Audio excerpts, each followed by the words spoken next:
ពូជួសជុលកង្ហាអត់តម្លៃប៉ុន្មានមើលសិនទើបដឹងមើលសិនមានន័យថាម៉េចបើមិនប្រាប់តម្លៃតើខ្ញុំដឹងថាឯងកាត់ឬអត់ខូចត្រង់ណាជួសជុលត្រង់នោះមើលឲ្យប្រាប់តម្លៃព្រមទើបធ្វើហាងស៊ីងឡុងថាម៉ូតូឆេះគេយក85ចុះឯងយកថោកជាងនឹងប៉ុន្មានខ្ញុំដោះមើលសិនកុំដោះតតែខូចណាកង្ហានេះនៅវើបានខ្លះតើបើដោះខូចមិនយកលុយទេមិនមែនអ៊ូទេតែវាជាច្បាប់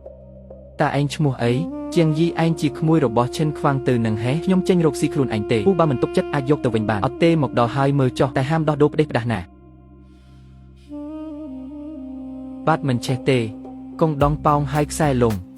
ចុះមិនហាងស៊ីងឡុងថាឆេះមិនបាច់ទុកមុខឲ្យវាទេវាទា85ខ្ញុំមិនលុកមកទេនៅទីនេះបដូរកងដងនឹងខ្សែយក12រៀលហេអញប្រកាសថាមិនមែន120ណាកុំថាតែ12ដល់ពេលធ្វើឲ្យទៀតថែម12គឺមិនថែមទេដល់ភ្លើងសាក់មើលទៅ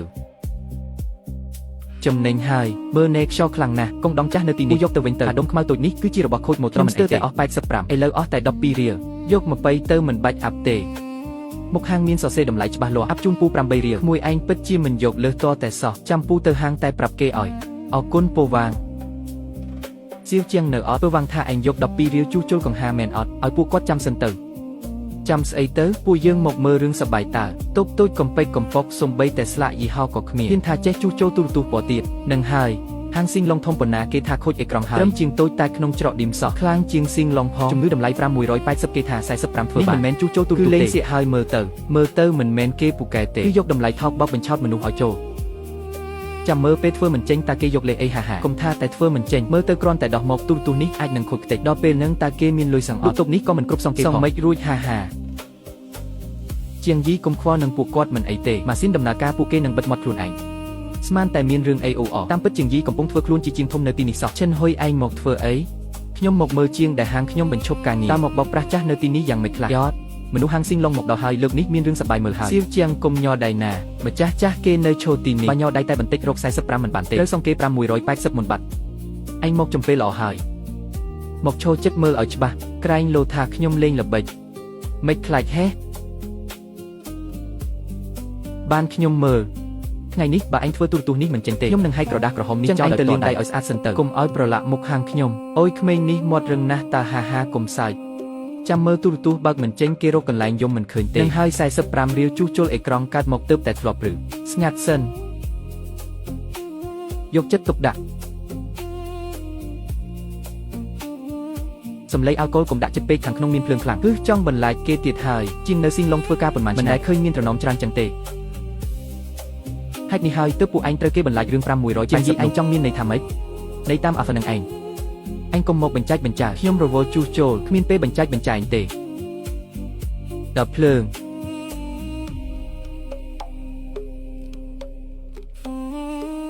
ចេញរូបហើយពិតជាចេញមែនកុំតន់អោសរសើរចាំ10នាទីទៀតបើសិនជាមិនងឹតសឹមលើកយកសៀវជាងពិតជាមិនមែនខូចអេក្រង់មែនទេអត់ទេ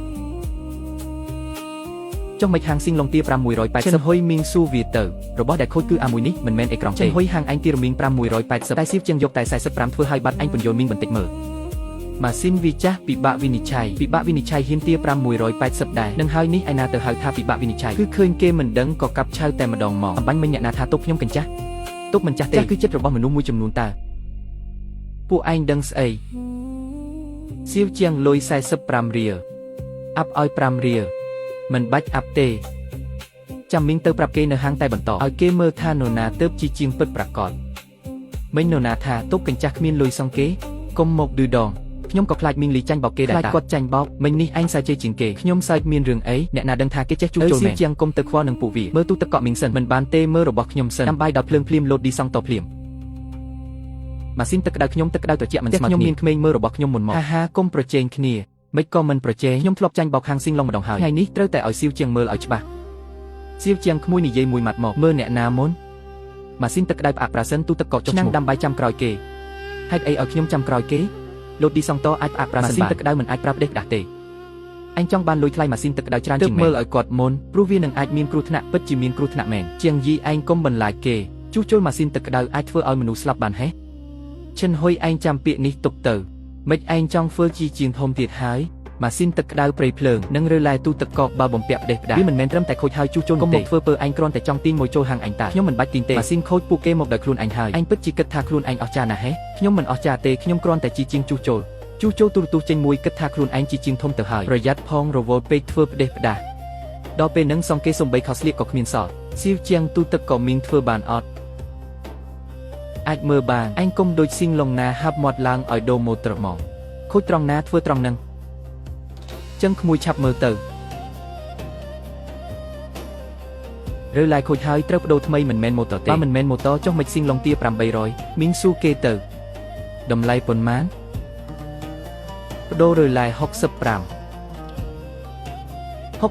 រៀលពី800មកសល់65អាជីពពួកឯងកាត់កម្លេះមិនមែនអាជីពនេះកាត់ទេគឺមនុស្សតើដែលកាត់ជាងយីឯងថានរណាកាត់ខ្លាំងណាស់តើបើខាងថ្ងៃដំបងលួចមួយស៊ីងឡុងអស់ប៉ុណ្ណឹងមួយគេមកខ្លួនឯងគុំនិយាយផ្ដេសផ្ដាសបើគ្មានស្លាកយីហោស៊ីងឡុងអ្នកណាគេស្គាល់ឯងគេស្គាល់ខ្ញុំដោយសារម៉ាស៊ីនមិនមែនដោយសារស្លាកយីហោទេឯងពិតជាគិតថាខ្លួនឯងអស្ចារ្យណាស់គុំឆ្លោះជាមួយវាវ៉ាន់ឈីងសរសេរបងបន្តឯងសរសេរស្អីបុគ្គលិកក្រុមចាំចាប់អាហារអ្នកក្រោយផ្សារទំនើបទាំងនេះសុទ្ធតែជាមួយរបស់ស៊ីងឡុងឯងហ៊ានដណ្ដើមមួយហាងស៊ីងឡុងហេះខ្ញុំមិនបានដណ្ដើមទេពួកគេមិនចង់ចាញ់បោកទើបដើរមកខ្លួនឯងថាអ្នកណាបោកអ្នកណាទា800ខ្ញុំថាអ្នកនឹងហើយចាំមើលខ្ញុំទៅប្រាប់ប៉ាខ្ញុំប៉ាមានរឿងហើយមានរឿងអីទៀតហើយ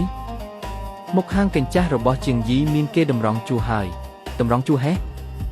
ពូវាំងស្រែកប្រាប់នៅហាងតែមីងលីអោបទូដើរប្រាប់គេឥឡូវបុគ្គលិករោងចក្រគ្រឿងចក្ររោងចាំហូបអាហាររត់ទៅរកវាទាំងអស់ហើយវាជួសជុលស្អីខ្លះទូរទស្សន៍មីងលីដែល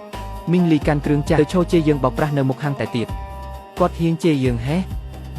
គាត់មិនត្រឹមតែជេរមានមនុស្សមួយគំនោជាតាមថាពួកយើងយក580ទៅបន្លាចមនុស្សចាស់ចុះជាងយីវិញវាថាម៉ូតូទូទឹកកក800ដែលយើងប្រាប់តាមពិតវាជួសជុលតែ65រៀលទេ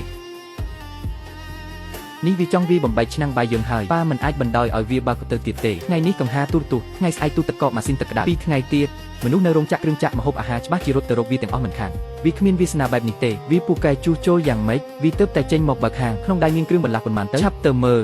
ចាំមើលតើហាងកញ្ចាស់វាអាចតស៊ូបានប៉ុន្មានថ្ងៃហើយតាសុងមកទីនេះបន្តិច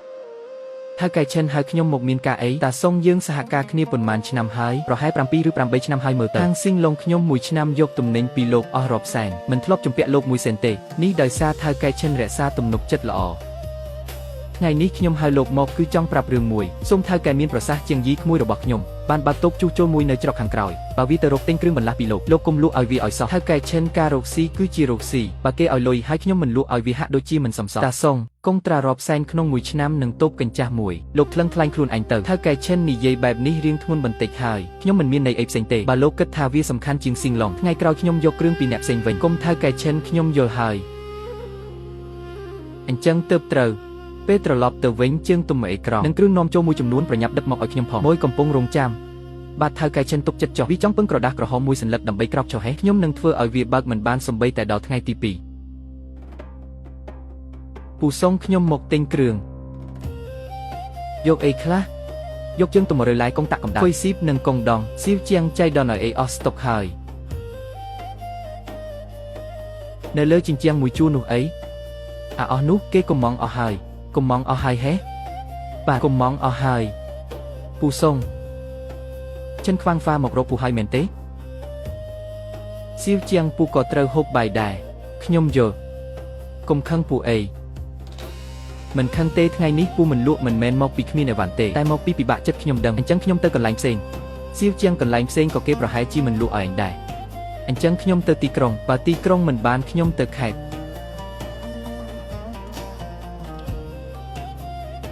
យ៉ាចេញមកដៃទេតើម្សិលមិញមិនខ្លាំងណាស់ទេអីថ្ងៃនេះមិនសំបីហ្វុយស៊ីបមួយក៏ទិញមិនបានដែរទ្រាំលេងបានហើយហេប្រញាប់ទៅទីក្រុងធ្វើអីមែនលុយក្នុងហោប៉ាឯងគ្រប់ថ្លៃសម្បត្តិឡានអត់គ្រប់ឬមិនគ្រប់មិនមែនជារឿងរបស់ឯងទេមិនក៏មិនមែនរឿងរបស់ខ្ញុំគ្រាន់តែចង់ដឹងថាក្រដាស់ក្រហមរបស់ឯងថ្ងៃនេះនៅអាចបិទជាប់ទៀតអត់ឈិនហ៊ុយឯងសប្បាយចិត្តម្លេះមើលទៅដូចមនុស្សដែលគ្មានម៉ួយចូលហាងសោះឯងកុំមកមាត់រឹងខ្ញុំរវល់គ្មានពេលកំណរែងទេគ្មានគ្រឿងបន្លាស់ផងឯងរវល់ស្អីគេគ្មានគ្រឿងខ្ញុំទៅទិញមានគេបិទផ្លូវខ្ញុំវៀងផ្លូវបើស៊ីងឡុងរបស់ឯងចេះតែបិទផ្លូវអញ្ចឹងក៏ចាំមើលទៅមើលស្អីចុងក្រោយភ្ញៀវទុកចិត្តអ្នកណាជាងយីបើថ្ងៃនេះឯងយកអីវ៉ាន់មកមិនបានទេភ្ញៀវប្រកាសជាជាតិឯងមិនខានជាតិក៏ជឿចុះប្រសើរជាងបោកប្រាស់គេ សៀវជាងឬថាម្សិលមិញក្មួយជួសជុលទូរទស្សន៍អស់តែ45រៀលមើលទូទឹកកក់មីងផងទុកទីនេះចុះម៉ាស៊ីនទឹកក្តៅផ្ទះខ្ញុំក៏មិនប្រក្រតីក្មួយជួយមើលផងកុំទាន់ឲ្យប្រើខ្ញុំនឹងត្រួតពិនិត្យមើលសិនទូរទស្សន៍ខ្ញុំមានសំឡេងតែគ្មានរូបភាពលើកចូលមកយ៉ាងម៉េចហើយឬឡាយទូទឹកក៏ខូចហើយត្រូវបដូរថ្មីអូខេដូរចុះដូរមកពេលនេះខ្ញុំគ្មានរើឡាយថ្មីទេគ្មានចុះឯងមើលយូរម្លេះធ្វើអីខ្ញុំអាចចុះឈ្មោះទុកសិនរសៀលនេះខ្ញុំទៅទីក្រុងយកគ្រឿងរសៀលក៏ខ្ញុំមិនត្រជាក់ពេលនេះផងឲ្យខ្ញុំចាំដល់រសៀលចុះម៉ាស៊ីនទឹកក្តៅវិញត្រូវបដូរកុងតាក់កម្ដៅតើឯងមានអត់ពេលនេះអត់មានទេប៉ុន្តែជើងទំមត្រូវបដូរតើអាចលើកទៅបានឬនៅក៏អត់មានទៀតគ្រឿងបន្លាស់ទៀតហើយក៏គ្មានដែរសៀវជាងឯងបើកហាងនេះគួរឲ្យអស់សំណើចណាស់ចេះមើលតែជួសជុលមិនបានម្សិលមិញមិនខ្លាំងណាស់ទេអីទូរទស្សន៍45កង្ហា12ថ្ងៃនេះមិនសំបីតែគ្រឿងបន្លាស់តូចមួយក៏គ្មានដែរតែជាតូបកញ្ចាស់ដៃតែគ្មានរបស់ក៏នៅតែទេស្អាតខ្ញុំស្មានតែមានជាងដៃឯងចេញមកតាមពិតគ្រាន់តែខ្យល់សោះជាងយីបើគ្មានគ្រឿងបន្លាស់ឯងបើកហាងធ្វើអីម៉ាស៊ីនទឹកក្តៅខ្ញុំយកមិញមិនហ៊ានប្រើទេទាំងគ្រូសាដាំទឹកជូតខ្លួនឥឡូវឯងប្រាប់ថាគ្មានគ្រឿងសុវត្ថិភាពមិនអាចប្រើរបស់ចាស់បានទេកុំនិយាយច្រើនមិនបានគឺជួសជុលមិនបានហើយថ្ងៃនេះជួសជុលមិនបានគឺជាកំហុសរបស់ខ្ញុំបានហើយខ្ញុំទៅស៊ីងឡុងហើយខ្ញុំមិនចាំទេម្សិលមិញគ្រាន់តែអ៊ូអរដល់ពេលជួសជុលមែនតែនហាងធំទៅគួរឲ្យទុកចិត្តជាងយីក្មួយកុំទុកក្នុងចិត្តអីភ្ញៀវជេរត្រូវហើយយីមិនក៏ស្ងាត់ម្លេះជាងយីអត់គ្រឿងបន្លាស់មែនទេឈិនហ៊ុយចេញទៅក្រៅកុំប្រញាប់អីខ្ញុំគ្រាន់តែមកមើលហាងទេវតានៅច្រកក្រោយមិនក៏ស្ងាត់ជ្រុងបែបនេះគឺពួកឯងហាមគេមិនឲ្យលក់គ្រឿងបន្លាស់មែនទេអ្នកណាឃើញឯងមានភូស្តាងអត់បើគ្មានភូស្តាងកុំនិយាយផ្ដេសផ្ដាស់ឈិនហ៊ុយឯងត្រឡប់ទៅប្រាប់ឈិនខ្វាំងទៅវិញទៅថ្ងៃនេះភ្ញៀវជាខ្ញុំទទួលស្គាល់ប៉ុន្តែរសៀលនេះខ្ញុំនឹងទៅទីក្រុងយកគ្រឿងបន្លាស់មកវិញបានចាំមើលទៅតើឯងទៅទីក្រុងម្ដងអាចទាញភ្ញៀវមកវិញបានប៉ុន្មាននាក់មីងថ្ងៃនេះមិនទាន់មានអ្នកណាមកទេអីសំបីតែលុយហូបបាយថ្ងៃក៏រកមិនបានផងម៉ាក់កុំគិតរឿងនេះមិនគិតមិនបានគិតអីទៀតថ្លៃឈ្នួលហាងថ្លៃគ្រឿងបន្លាស់ហូបចុកក៏ត្រូវការលុយដែរម៉ាក់ខ្ញុំដឹងហើយអត់មានមួយឯងដឹងមានប្រយោជន៍អីខាងឈិនខ្វាំងទៅគ្រាន់តែបញ្ចុះតម្លៃគេរត់ទៅវិញអស់បាត់របស់ថោកអ្នកណាមិន